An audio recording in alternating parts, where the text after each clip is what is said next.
Hello my friends and fellow VEDSies, and welcome back to VEDS. Today I'm going to be doing a Friday forum video. This is the type of video I do when I want to respond to the VEDS community at large. And you know, it occurs to me I haven't actually named the people I'm doing VEDS with yet in these videos, and that's because I just kind of assume if you're watching me, you're already aware of them. But if not, please go down to my description and check out Alicia, Abby, Graham, James, Jeffrey, and Tessa. And once again, y'all have been making some awesome videos that I have enjoyed. I've watched all of them more than once, and I will probably watch them all again by the time this month ends. Now that our first week is fully out of the way, there are already some videos that I'm going to be doing specific video responses to. There's going to be a video where I make a zine. Like James, I'm going to show off my vinyl collection. I already had an idea to show off one of those, so I'll make a companion piece to that video where I show off the rest. And I don't have the specifics in mind, but Graham made that great video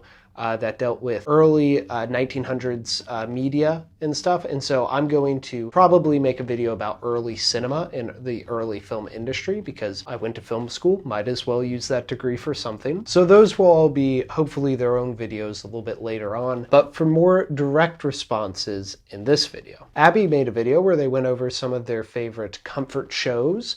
And I don't really have too many comfort shows, but I do have other things that I comfort watch. I comfort watch a lot of Miyazaki movies, the ones that hit on the escapism, but also the kind of this coziness. You got Kiki's Delivery Service, which is my favorite animated movie of all time, but you've also got Ponyo and Howl's Moving Castle. Of course, anything from my past that I'm super familiar with is always good to go back to because you know exactly what you're getting. So Lord of the Rings, Star Wars, stuff like that. And I'll be honest, when I am having rough days throughout the year, I go back to old VEDS videos. Tessa made a video about vocal intros. I was, with the exception of one song that I didn't know, singing along to all of those, which I think just kind of proves why they deserve to be on your list. But there was one that I could think of that wasn't on there that I would put on there. Road to Nowhere by the Talking Heads. One of the things I like about the Talking Heads is, along with all the other influences that they have on their music,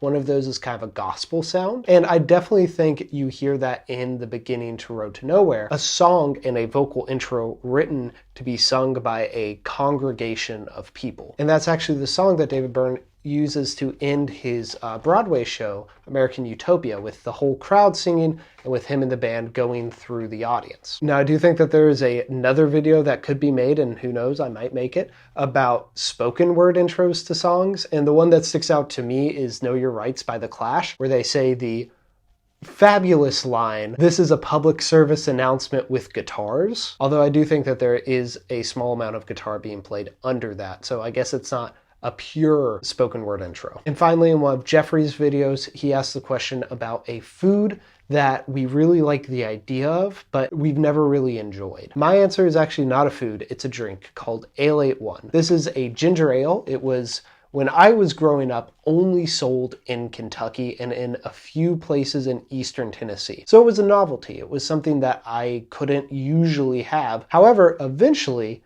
they did just start selling it in the rest of Tennessee. And here's the deal, y'all. It's just ginger ale. It's no better or no worse than any other. And ginger ale in itself is not one of my favorite drinks. So once the novelty was kind of stripped away, every time I had it since then, I was just kind of like, eh. But I think I've actually had the reverse experience more often than not because I grew up being a very picky eater. Eventually, I grew out of that. And so a lot of my life up until this point has been discovering new foods that I thought I wouldn't like, and then I do now. I really enjoyed thinking over that question, and it got me thinking about this video. You see, this was going to be my challenge video, following in the VEDS tradition of giving each other challenges to help us when we don't have video ideas. However, I also thought the same purpose would just be straight asking questions like Jeffrey did. And so in this video, I am going to give you 3 challenges. I'm also going to give you 3 questions. And with both, here's the obligatory caveat that you do not have to answer or do these. This is just if you need them. So here we go. Your 3 challenges. One that I'm resurrecting. I always love doing this one. Make a video that's silent. This can be completely silent, or it could just mean no talking. I always love to see what creative people do when they have such a strict limitation put on them. And you guys have done this challenge in the past, and you have done it in really creative ways, but I'm greedy. I want more. Number 2, make a video themed around a specific color. I don't know what this means. I have no more details to give you. I just thought it would be cool. And number 3, put a secret message in a video. Maybe spread the secret message over a couple videos. That one might be too hard to do with the amount of time we have to actually execute it in September, but I think that if one of you has an idea, it will become something very cool. And on to the 3 questions. I'm going to read them straight from my notebook.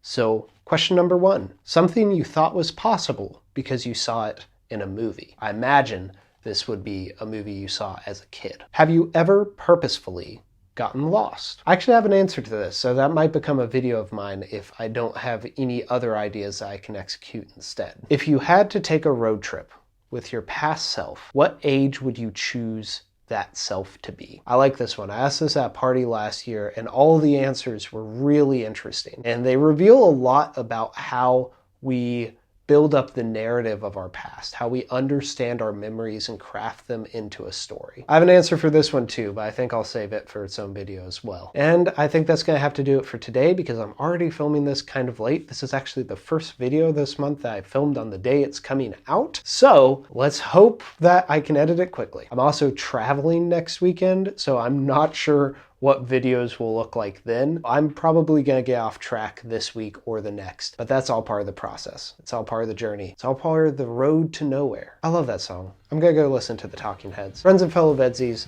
thank you. Thank you for making such good videos. I will see you tomorrow.